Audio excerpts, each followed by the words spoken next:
Dr. Salomon, let's just go to the actual colonoscopy performed by Dr. Vastola in 2010. I'm sorry, 2011. Number 7, please.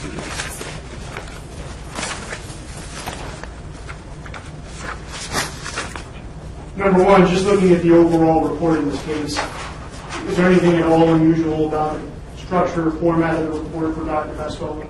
No. This looks like a garden variety colonoscopy report to you? Yes. Okay. We've heard, if you go down a little bit, Steve, please, did Dr. Vastola mention anything about the quality of the bowel prep in this case? No. Was that a violation of the standard of care? No. Does that necessarily mean that Mr. Kazandjian did not have a good bowel prep? No. Did Dr. Vastola mention anything about what his withdrawal time was?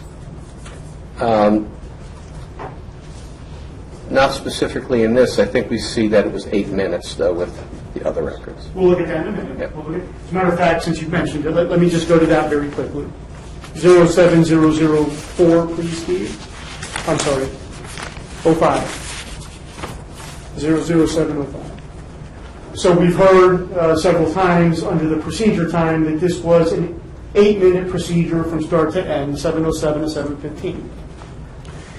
Did you formulate any opinions, Dr. Salomon, as to whether or not that's an adequate amount of time to perform a valid and reasonable colonoscopy? I did, and it is.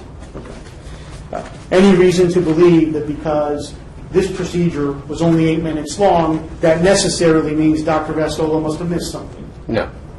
Any reason to believe that because he didn't mention what the quality of the prep was, that means Dr. Vastola must have missed something? No. When you look at, if you go back to 07, please, Steve.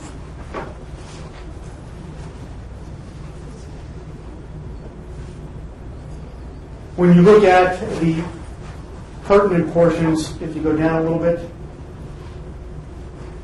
was Dr. Vastola able to make any assessments as to whether there was polypoid tumor masses, angiodysplasia, or ischemia?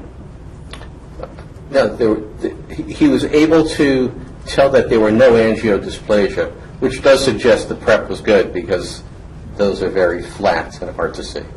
Now, what would I think you told us before, a tumor would look different than a cancer, in your opinion?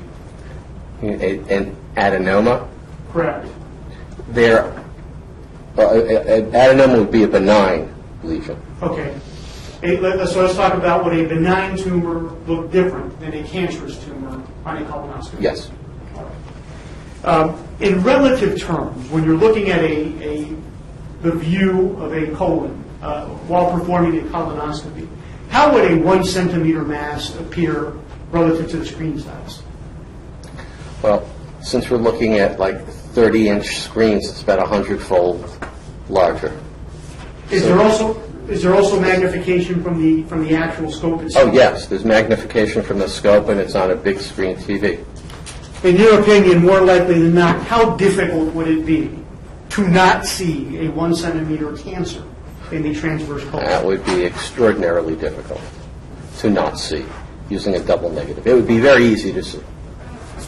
Based on the materials that we've covered thus far, were you able to formulate any opinions, more likely than not, whether Dr. Vastola performed an adequate colonoscopy in this case? I think Dr. Vastola, more likely than not, performed an adequate colonoscopy, and I do not believe he missed a colon cancer.